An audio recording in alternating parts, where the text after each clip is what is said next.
You are listening to the Effective Statistician podcast, a weekly podcast with Alexander Schacht and Benjamin Pieske, designed to help you reach your potential, lead great science, and serve patients without becoming overwhelmed by work. Today I'm speaking about how you can help with your technical skills rather than with your money. This is an interview with Carrie Liu. Stay tuned.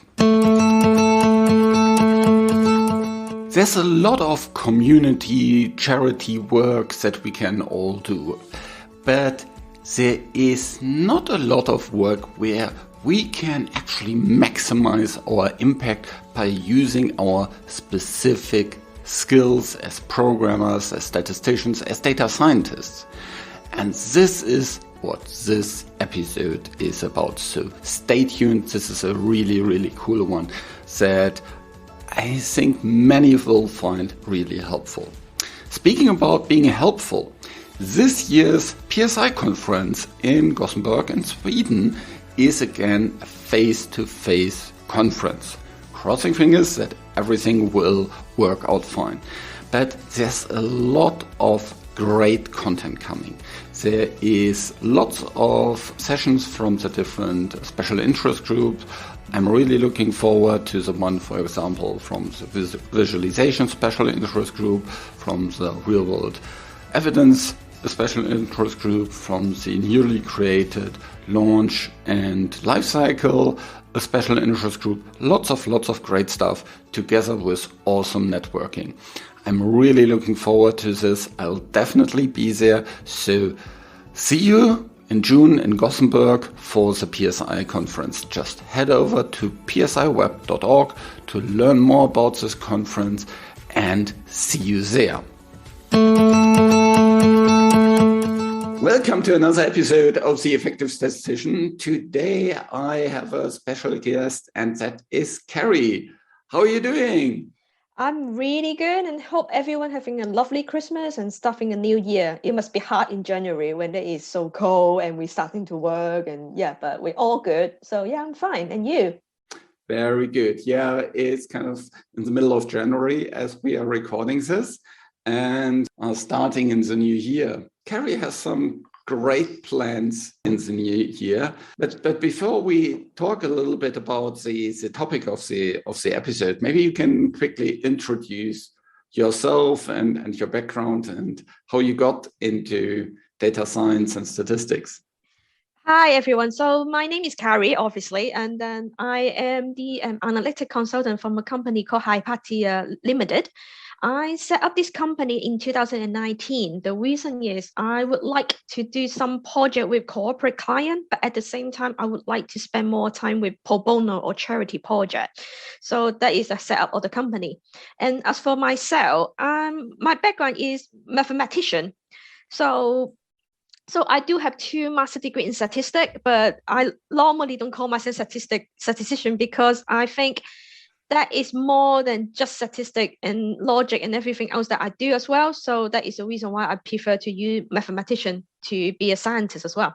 And career-wise, I have been working in UK for last 15 years. So 10 of them in NHS, and then the other 5 is in the pharmaceutical company and also insurance as well. So here I am. Very good. So data science and charities. That's a really interesting thing. There's lots of companies that have these kind of projects, initiatives about giving back to the community. And I've participated in lots of these where kind of maybe you visit a hospital and help there, or you do something about a greener environment, all kind of different things you can do. And my wife also once told me, if you would just spend what you would have earned that day, you would probably have had a bigger impact. Mm-hmm. And when we're just kind of cleaning up the streets, it's nice, but we are not really leveraging our expertise, our capabilities. Exactly. So when you informed me about kind of helping charities with data science, I was really intrigued. So how came this idea about? So let's start with the data science bit first. Like you say, I agree with you. Like I think being a data scientist, no matter you're a statistician or mathematician or data engineer, doesn't matter what angle you're in, but we go through a lot of training to get to where we are. And this is the training that it could be quite formal and informal, but it's still our experience and knowledge. So I do think that, that is in the business world, we are driven more to the data-driven strategy and also culture. Why did the charity as well? And the other thing is sometimes is we all want to get back to the society. No matter how you want to do it, like you say. But I do think that being a data scientist is unique and needed in the world. Why can't we giving back our skill set to the community that we love or the cause that we love, rather than just going to do a bake cake? I'm not disrespect of people like doing bake day or wet no day. It's not like that. But I just thought, instead of just giving money to the charity, we can build a community using data science that can help other people and charity as well. And they all have a saying that instead of teaching someone how to, give them a fish to eat, you need to teach them how to, catch the fish, cook the fish, and then eat it. So you need to make sure that system is, cycle and moving forward. So that is the reason why I think I want to use data science to help other people who want to be as data scientists, or they want to use data to build better world. So that is how I see data science with the relationship with charity. And the other point is also kind of, lots of us just love what we do. We love programming, we love data, we love kind of making the best of it. And so I know that lots of people just love doing this, and then kind of doing this and at the same time giving back to the community. I think it's a wonderful combination. So I completely agree. Yeah, but for myself is, if you allow me, let me go for a little bit deeper. What the reason why I'm going into charity and data science is, I from 3 different point of view. So I'm an Asian girl, I'm a Chinese girl, and to be honest, in our culture, being a girl is not as important. Let's put it this way. And my father on my graduation day said to me that he wished that I'm a boy. Oh no. And on the day that when I win the top 100 women in technology 2019, on the day that I won it, he said to me, "Oh, there is no money in it. Why would you want to win it?" So it's really all negative. And I want to tell my father that, well, I'm okay. I'm actually really good at what I'm doing. So I want to show other girl or other peer that, well, if you have a passion, you think that you can help people, you can do it. So that is the first reason why I'm doing charity work. Second is, I am immigrant in UK. I've been here for 20 years, very long time. But in my journey in the UK, I got a lot of help from the community, different type of help. It's like you say, it's not sometimes it's experience and it's not the money. It's not just money that they help you. It's about they're giving you the security, they're giving you the help, that how to build a community, how to integrate to it. So I wish that, they helping me to settle into the community. Why didn't I using my expertise to help other people to set into the community as well? So that is the angle of it. The last angle is, like I said, I work in NHS for a long time. So NHS is National Health Service, which is the government. So in UK, healthcare service is funded by the government. So when I'm working with that, as you know, money will be tight because it's government, all the governments like, we don't have money, we don't have funding, we need to cut everything. So working in there, people normally is not money driven. It's more like, I want to make the society better. I want to make the patient feel better.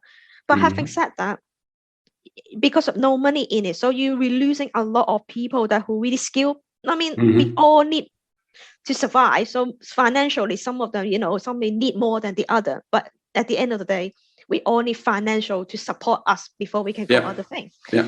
So that is why I thought, when in the NHS, it's already so difficult to get skillful staff, let alone the charity, because they they are non-profit, they are helping other people. So that is the reason why I thought, if I can help, why not? Yeah. I think also for the non-for-profit, for the charity organizations, if they get money, I think they predominantly want to spend it on the projects they are founded for, not for internal bureaucracy and these kind of things. No. And so if we can, as data scientists, reduce internal bureaucracy, can improve the way decisions are made on data, the whole information and data flow, make it faster, easier, and more automated. It's a huge benefit for the charities because it helps them run the charity more effectively with less overhead. Oh, indeed. Like you say, when they got money. So basically, even if we start up company like that, when they got money or when they got funded, then we focus on the things that they know first before data. Because not everyone come from data or scientific background. They won't think about how important data are or can help them. So that is another thing that I think the typical challenges the charity will be, like you say, when they got money, they put it to the project that they need immediately. They haven't really able to see the bigger picture. So that is the one thing. Second thing is, they don't understand how to create a data set or what is it used for, or how can I collect the data into a way that they can use it in the future. So I think being scientists like you, I mean, you working in business before that, we all know that data is money too, right? It's just different form. So it's valuable. So how can we make sure to help them to keep hold of their access, right? To get it more interesting, or just knowing what they are doing themselves, that is already a big help. And sometimes when I ask the charity, for example, oh, you got volunteer, right? Yes, we got database for, we got 200 volunteer in front of us, right? I ask, oh, so this morning, how many active volunteer helping you at the moment? They will say to you, no, I didn't know the answer. But when you know answer like that, you can help them to build a rota, for example, and understand that what kind of staff they need or what is the missing point. So you can, when they recruit a next group of volunteer, you already know that when people ask me a question like, oh, on a typical, what kind of skills that we want, normally how long to take to volunteer every week. Yeah. So you already build a back the picture. So that is the reason why I think it's important. Yeah. So that's a really kind of good use case. Yes, easy kind of, if you want to predict how many volunteers you need, all the volunteer data itself in terms of, phone numbers, whatsoever, that you need to maneuver, and these kind of things. What are other case studies where data science can help? So for me, is at the moment, I want to build a framework around it to see whether, in a typical like startup or local charity, what they need from a very beginning. So I would need someone that who come from if you start from beginning, right? I would like to have someone like data engineering background to tell me that if I want to build a local data set, how easy or how difficult it is for a start. Second is what kind of open resources is out there that we can use. And what kind of skills that you need. So basically, like I said before, you cannot just build something for them, but at the same time, you need to teach them how to use that, right? So things like that, for example, you need already need like educational packaging for just a set of database, right?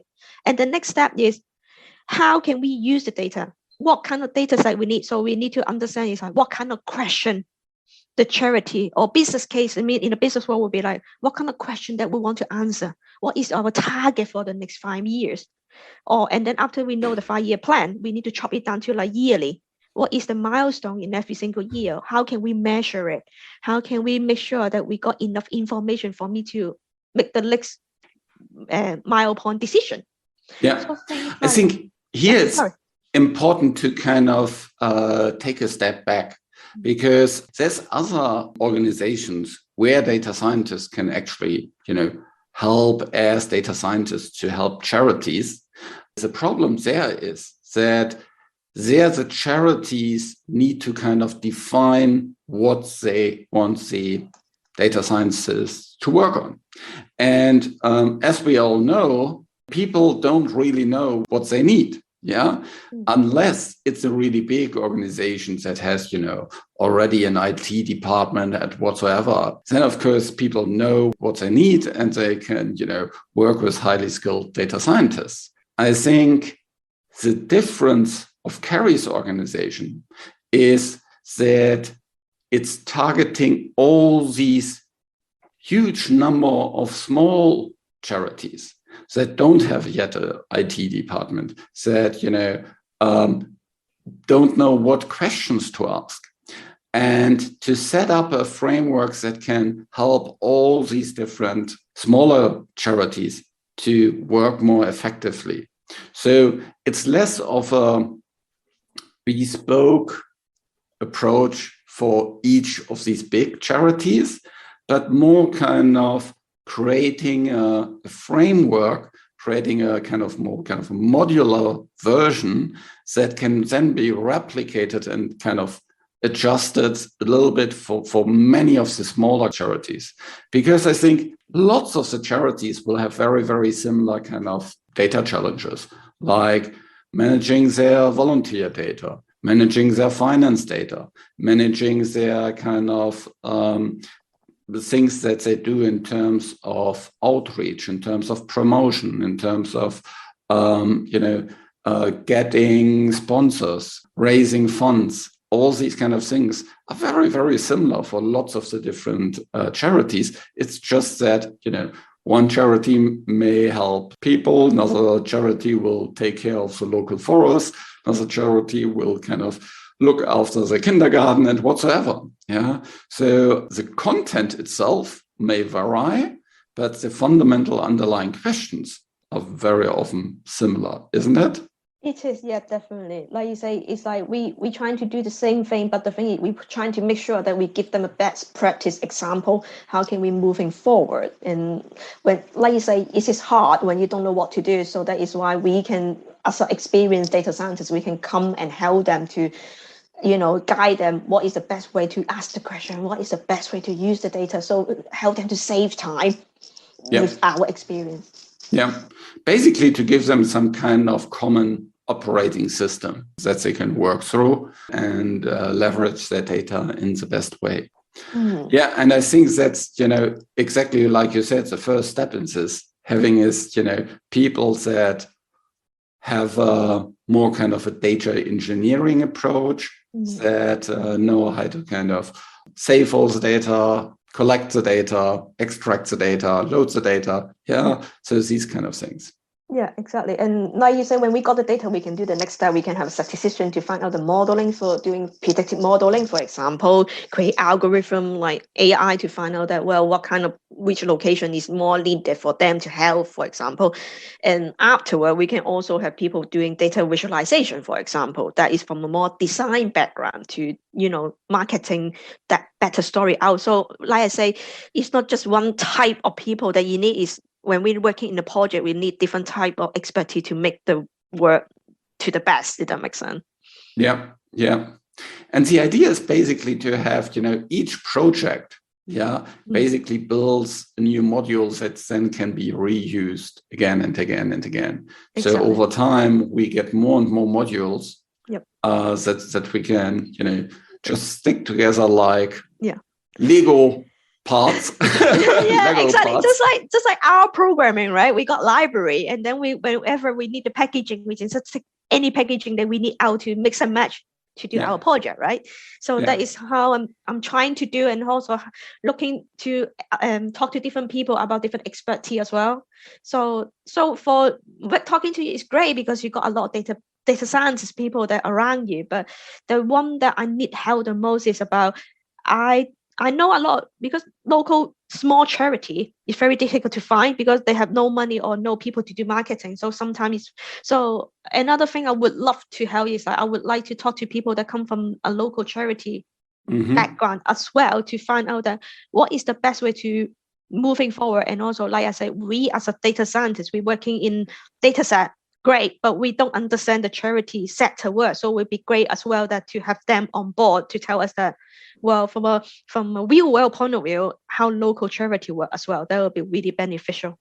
Yeah. So if you as a listener are engaged in such a community, if you're working with a charity, reach out to Carrie, connect with her. You'll find everything on our homepage, The Effective Statistician, and then there's a link to her LinkedIn page and her company. And so you can, contact her to see whether, she can help your community or whether you want to help with moving forward this charity with supporting work. I'm really, really excited about this because this is a fantastic opportunity to give back in a very, very impactful way, so that all of our charities around the world can work much more effectively. Thanks so much for that. If someone kind of comes now to you, how do they best do that? Should they kind of send you a CV, or what would you need?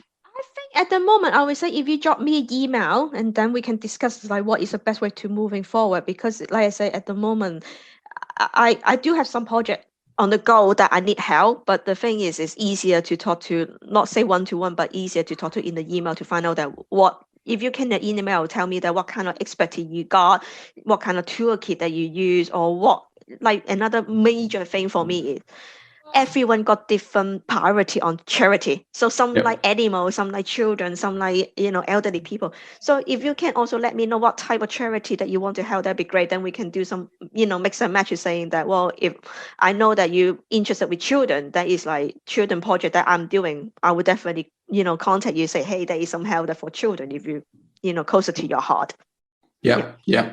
I think that's the other thing. You're building kind of a network of people that help with that. So even if, maybe at the moment you don't have time for it, but you'd love to work on this in the future, still drop Carrie an email and connect with her so that she can reach out to you in the future and see, well, are you then available?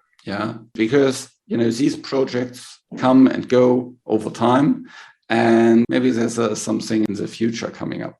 And of course, kind of, if you're working with a charity, same way, reach out to her. Definitely. Thank you. Yeah, exactly. It's like not just today, but it's talking about in the future as well. So it would be great to know you now than later. Yeah. Very good. Thanks so much, Carrie. That is really awesome that you're spending time on such an initiative. I found it absolutely wonderful.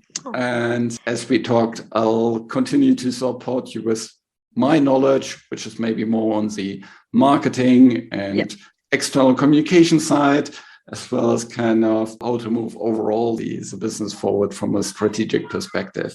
And so I'm really glad that we got connected through a common colleague. I know, that is amazing. It's really cool. Sometimes it's like you say, we don't know what we don't know, right? And by talking to different people, we know that what we can add on and make sure that the course will be getting better. So it'll be cool. Thank you so much for having me today. Thanks so much, Carrie. All the best for this year. I hope that you build an amazing company around this goal, and that, maybe we can check in next year to see where you are going and what are the success stories. Cool. That'd be great. Yeah. Hopefully I got some case study that we can talk about it. Yeah. Thanks so much. This show was created in association with PSI. Thanks to Rain and her team, who helps with the show in the background, and thank you for listening. See you in Gothenburg. I'm really looking forward to the PSI conference. So reach your potential, lead great science, and serve patients. Just be an effective statistician.